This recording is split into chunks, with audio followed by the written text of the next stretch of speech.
ಇಷ್ಟೊಂದು ನೋವನ್ನ ನಿಮ್ಮ ಮನಸ್ಸಲ್ಲಿಟ್ಕೊಂಡು ಅದು ಇಷ್ಟು ದಿನ ಹೇಗೆ ತಡ್ಕೊಂಡಿದ್ರಿ ಮೈನಾ ಅವ್ರೆ? ನಿಮ್ ಕಷ್ಟನ ನಾನು ಅರ್ಥ ಮಾಡ್ಕೊಳ್ದೆ ಅಮ್ಮನ ಜೊತೆ ಸೇರ್ಕೊಂಡು ನಿಮಗ್ ತುಂಬಾ ತೊಂದರೆ ಕೊಟ್ಬಿಟ್ಟೆ. ಅದ್ರ ಬಗ್ಗೆ ಯೋಚನೆ ಮಾಡಿದ್ರೆ ನನ್ ಮೇಲೆ ಅಸಹ್ಯ ಆಗ್ತಾ ಇದೆ. ದಯವಿಟ್ಟು ಕ್ಷಮಿಸ್ಬಿಡಿ ಮೈನಾ ಅವ್ರೆ, ಪ್ಲೀಸ್ ನನ್ನ ಕ್ಷಮಿಸ್ಬಿಡಿ. ಧ್ರುವ ಅವ್ರೆ, ನೀವ್ಯಾ ಕ್ಷಮೆ ಕೇಳ್ತಾ ಇದ್ದೀರಾ? ಅಂತ ತಪ್ಪು ನೀವೇನ್ ಮಾಡಿದ್ದೀರಾ? ತಪ್ಪು ಮಾಡಿದ್ದೀನಿ ಮೈನಾ ಅವ್ರೆ, ತಪ್ಪು ಮಾಡಿದ್ದೀನಿ.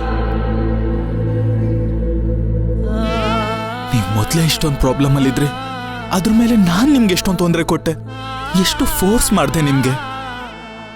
ಆದ್ರೂ ನಿಮ್ ಧೈರ್ಯನ ಹೇಗೆ ಹೊಗಳ್ಬೇಕು ನನಗೆ ಅರ್ಥ ಆಗ್ತಿಲ್ಲ. ಅಲ್ಲ, ಇಷ್ಟು ದಿನ ಇಷ್ಟು ಪ್ರಾಬ್ಲಮ್ನ ನೀವು ನಿಮ್ಮೊಳಗೆ ತಡೆದಿಟ್ಕೊಂಡಿದ್ರಲ್ಲ, ನಿಮ್ ಜಾಗದಲ್ಲಿ ನಾನಿದ್ದಿದ್ರೆ ನಾನೇನ್ ಮಾಡ್ತಿದ್ನೋ ನನಗೆ ಗೊತ್ತಿಲ್ಲ. ಆದ್ರೂ ನೀವು ನನಗೊಂದು ಮಾತು ಹೇಳ್ಬೋದಿತ್ತಲ್ಲ ಮೈನಾ ಅವ್ರೆ, ನಾನು ನಿಮ್ ಜೊತೆ ಸಪೋರ್ಟ್ ಆಗಿ ನಿಂತಿರ್ತಿದ್ದೆ.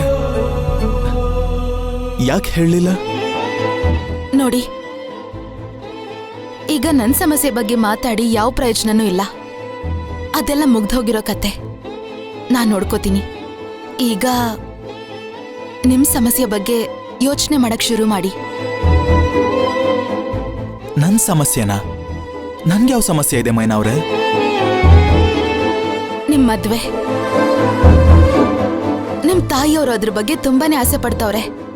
ನೋಡಿ, ಮುಂಚೆ ಆದ್ರೆ ನನ್ ಸಮಸ್ಯೆ ಏನು ಅಂತ ಗೊತ್ತಿಲ್ಲದೆ ನೀವ್ ಒದ್ದಾಡ್ತಿದ್ರಿ, ತುಂಬಾ ಕಂಗಾಲಾಗಿದ್ರಿ, ಗೊಂದಲ ಇರ್ತಿತ್ತು.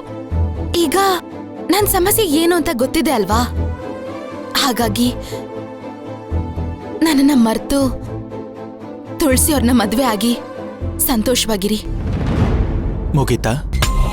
ಮುಗೀತಾ ಅಥವಾ ಇನ್ನು ಹೇಳೋದೇನಾದ್ರೂ ಬಾಕಿ ಇದೆಯಾ? ಏನಾದ್ರೂ ಇದ್ರೆ ಈಗ್ಲೇ ಹೇಳ್ಬಿಡಿ. ಯಾಕಂದ್ರೆ ನಾನಾಗ್ಲೇ ಡಿಸೈಡ್ ಮಾಡಾಗಿದೆ. ನನ್ಗೆ ನಿಮ್ ಪ್ರಾಬ್ಲಮ್ ಏನು ಅಂತ ಗೊತ್ತಿಲ್ಲದೆ ಇದ್ದಾಗ ನಾನು ಗೊಂದಲದಲ್ಲಿದ್ದೆ ನಿಜ. ಆದ್ರೆ ನಿಮ್ ಪ್ರಾಬ್ಲಮ್ ಏನು ಅಂತ ಗೊತ್ತಾಯ್ತೋ ಆ ಕ್ಷಣದಿಂದಾನೇ ನಾನು ನಿಮ್ ಕೈನ ಯಾವತ್ತೂ ಬಿಡಬಾರ್ದು ಅಂತ ಡಿಸೈಡ್ ಮಾಡ್ಕೊಂಡೆ. ಇದು ನಾನು ನಿಮ್ಮ ಮೇಲೆ ಕರುಣೆ ತೋರಿಸೋ ಅಥವಾ ಅನುಕಂಪ ತೋರಿಸೋ ನಾನು ಈ ಡಿಸಿಷನ್ ತಗೊಂಡಿಲ್ಲ. ಹಾಗೆ ದಯವಿಟ್ಟು ತಪ್ಪು ತಿಳ್ಕೊಬೇಡಿ. ನಾನು ಈ ಡಿಸಿಷನ್ ತಗೊಂಡಿರೋದು ನಿಮ್ಮ ಮೇಲೆ ನನಗಿರೋ ಪ್ರೀತಿಯಿಂದ ಅಷ್ಟೇ.